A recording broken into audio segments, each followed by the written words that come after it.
Hello, flat earth researchers, debaters and debunkers. It's quite easy actually, isn't it, to debunk the heliocentric model and demonstrate that observations that we make across the surface or in the sky are just interpretations that are made to fit the heliocentric spinning ball idea. And you can reverse engineer it quite easily if you look into the history. But the most difficult aspect of it really is accepting that we could have been duped into believing something that just isn't true about our physical reality. The most important fundamental questions about our very existence should be very closely examined, and if there is going to be claims of science to prove that we are on a spinning ball, then let's have the science rather than you know, the idea of these magical forces that pull everything towards the center of a spinning ball.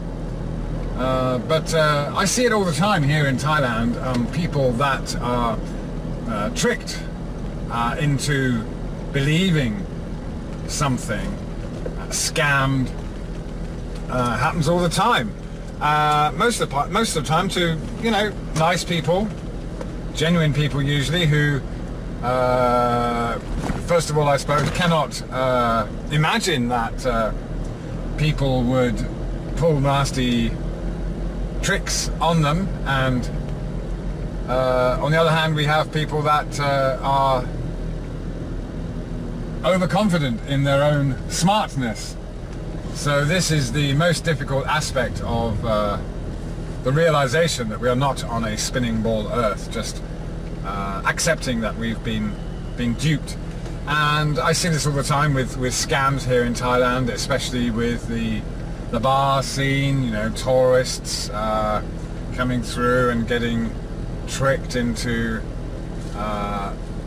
spending money and having their emotions played with, and so people react in different ways. Some people are just immune to the scams because you know, they've probably gone through it before, and they understand that this world is full of scammers and confidence tricksters. But many people just can't imagine that they might have fallen for something, or they realize too late and begrudgingly admit that they were tricked into believing something that wasn't true, gave up their money, gave up their heart. And then there's others who, no matter what evidence you provide, no matter how obvious it is that they've been scammed, they refuse point blank to admit that they could have been a victim. And that's why understanding or realizing that we're not on a spinning ball Earth is part of growing up. It's an evolution of the soul, the spirit, the mind, that makes you realize the ease at which we can be duped because we believe something and don't believe that we could fall for a scam. Just a couple of examples. There's gem scams, which are quite clever and rely on people being in different places in various locations that would make a tourist appear to believe that the things he's heard are all coincidences, but they're all in on the scam.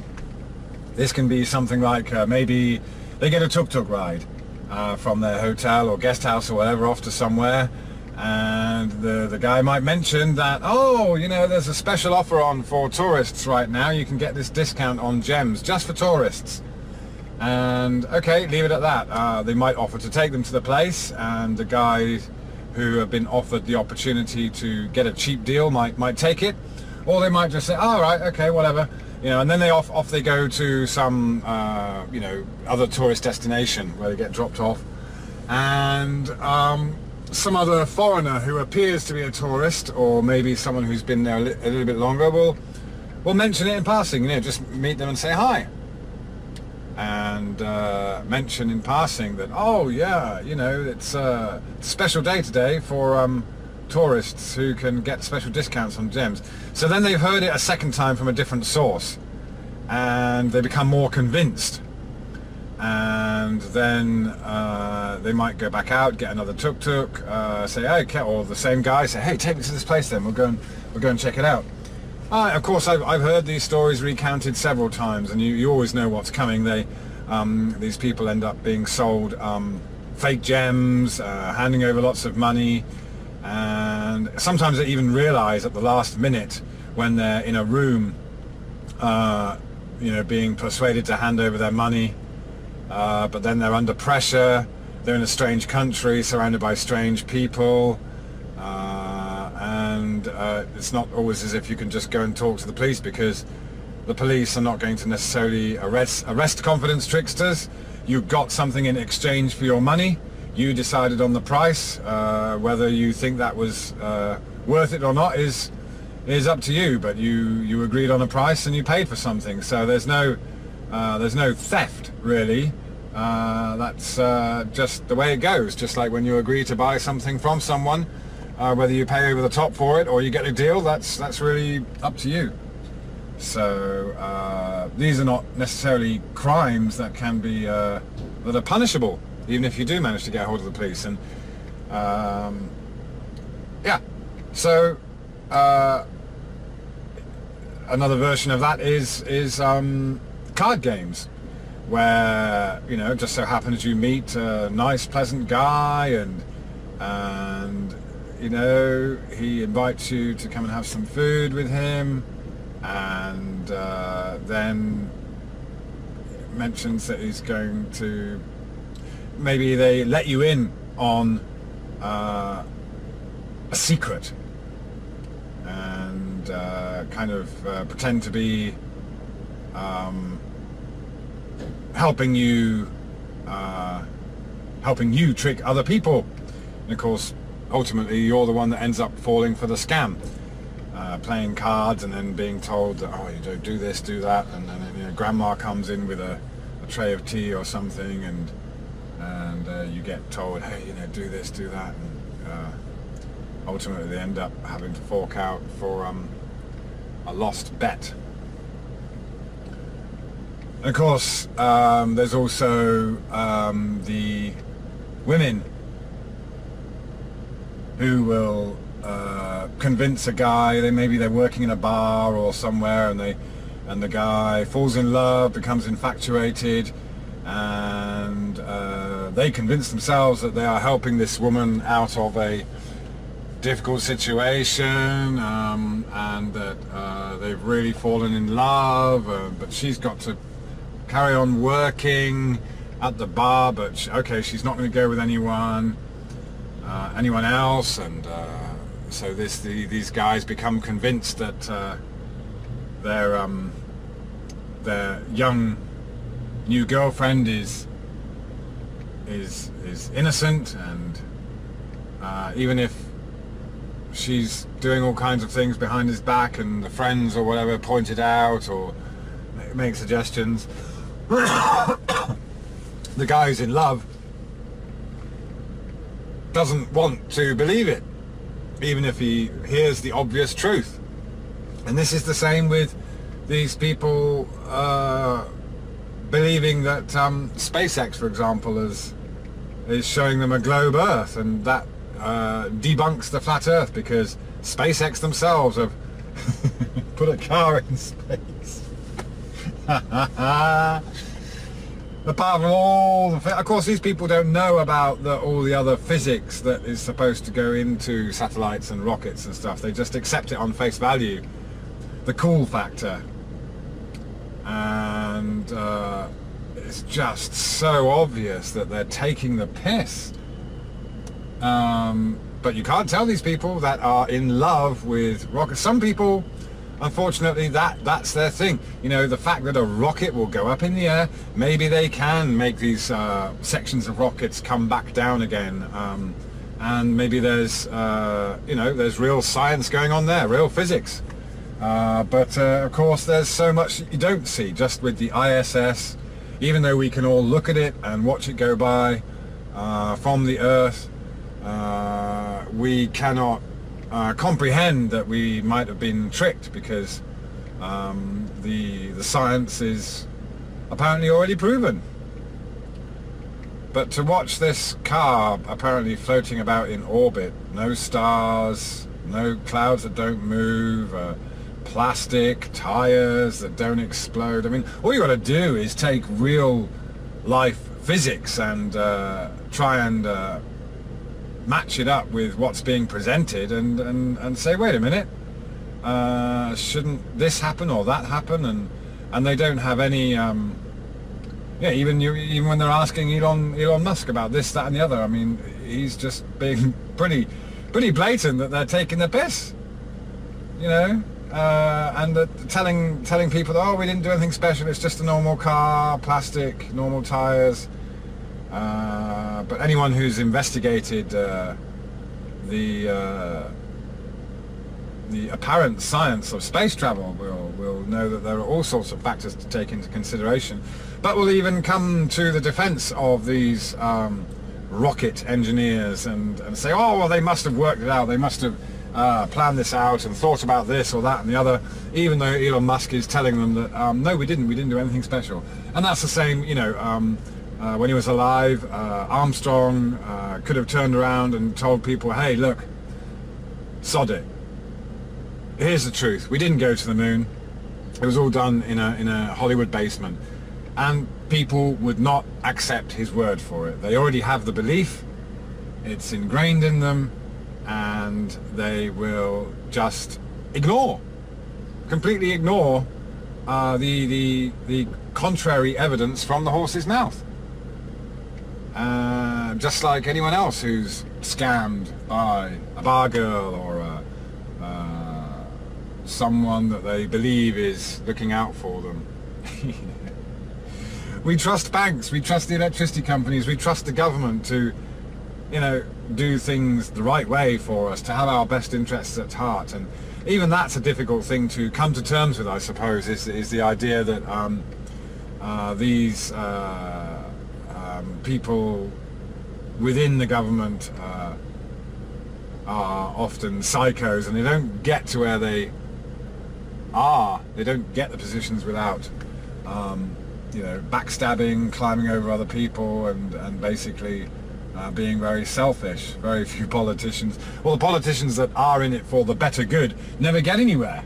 They'll just end up just kind of hanging around on the back benches because they just don't have the drive or the cutthroat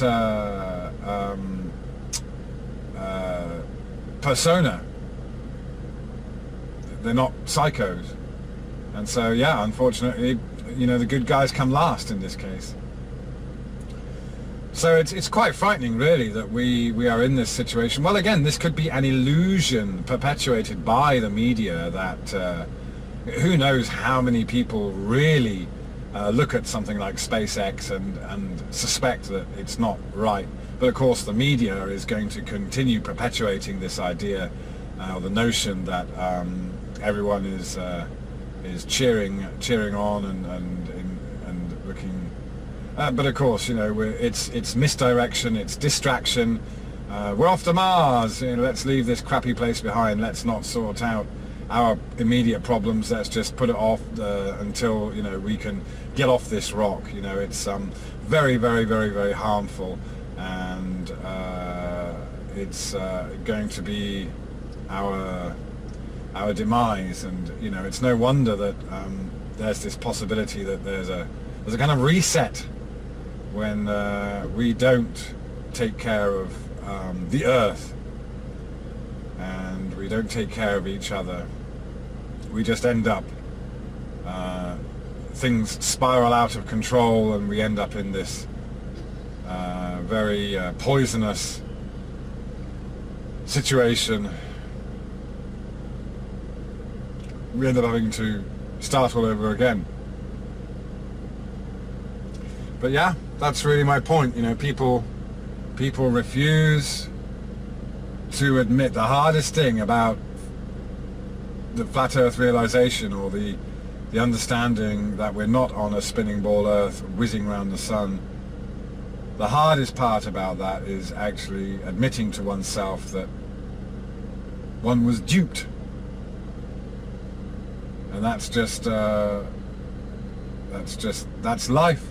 That's what happens all the time, unfortunately. So yeah, waking up to the scam is something that I feel very passionate about, and I know from personal experience there are certain people that will not ever wake up. They will continue to believe the unbelievable and the impossible, and they will react with bile and hate to anyone who tries to bring down that illusion. And of course they take it personally. They feel like it's a personal attack, but it's not. It's just but it's just like, you know, if you pointed out to your friend that his missus was cheating on him, your friend wouldn't want to believe you, and he'd probably feel quite violent towards you. How do you know, and who are you to tell me that? And I can't see that for myself, you know. This is just but these are the things that anyone who is into self-improvement, self-reflection, will realize about themselves and their ego, and how our egos very much control our lives through our five sense reality. And this is constantly kind of pulling us this way and that, sending us down all sorts of crazy loop-de-loops of emotional roller coaster riding. But I suppose, you know, we get off in it. It's reminded me of a guy I used to know who, well, basically he used to enjoy having several girlfriends. To him it was a game, you know, and he would have these kind of part-time live-in girlfriends, and, you know, one girl would come and stay for a few days, and then of course his thing between times would be to set up the pictures, and he'd have to hide the shoes of the other girlfriend, and kind of make the house look like he was devoted to the girl that was there at the time. And as soon as she's gone, he's rearranging everything and hiding the things that belong to that girl and bringing out the things that belong to the other girl, and playing this game. I suppose to him it was an exciting game, but to me it just looked like a very stressful situation that didn't benefit anyone, least of all himself, because you're constantly on your guard, and you're gonna end up getting caught out. But yeah, that's just the way some people are. So yeah, that's the thing, isn't it? Flat Earth is realization is a realization of our human nature and the predictability of human nature. We're very basic animals at the end of the day, and it does come down to this kind of fight or flight way of thinking and living and reacting. Whether we take the time to reflect on our actions, our thoughts, is another matter altogether. But it's only when you can do that that you can accept that the globe Earth is just a load of bollocks that can't ever and has never been proven with any science. It's ridiculous, but this is the mindset we find ourselves in. It's very, very frightening. So I'm going to carry on plugging away in the hopes that it will make a difference to those who are ready. Just got to accept maybe that there are those who are not ready and maybe will never be ready.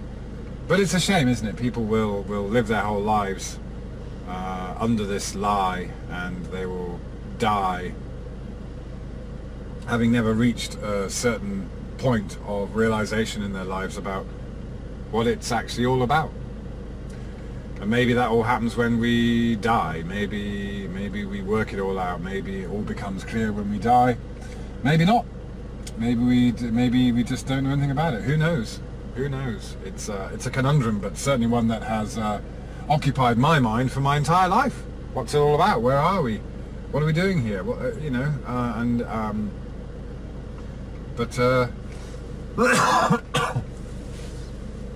some people don't even want to go there.